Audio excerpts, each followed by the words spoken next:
انت ايش عليك بالحشد؟ ايش عليك بالحشد؟ عليك اذا عليك ايش عليك بالحشد يا ناقص. السلام عليكم ورحمة الله وبركاته. شلونكم يا شباب؟ شخباركم؟ شنو اللي صار ويا المطرب رعد الناصري؟ رعد الناصري أجرى اتصال ويا أحد الأشخاص، وهذا سئله عن أموره وسئله عن الحفلة اللي هو بيها. كانت الأمور جدا طبيعية، لكن شنو اللي صار؟ هسه خلونا احنا وياكم نشوف شنو اللي صار ويا رعد الناصري. انت وين شكلك؟ وينه؟ هذا حبيبي شلونك؟ هاي جاي تشوفني؟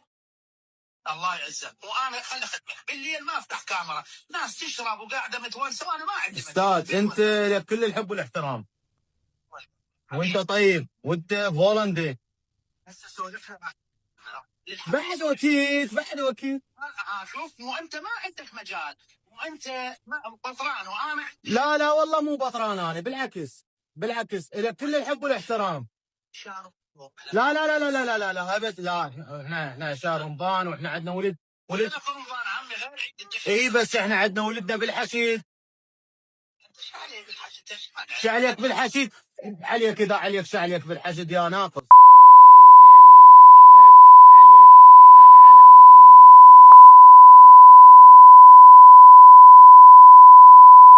هسه اريد تكتبوا لي بالتعليقات شنو رايكم باللي صار ويا رعد الناصري؟ هل رعد الناصري يستحق هذا اللي صار وياه؟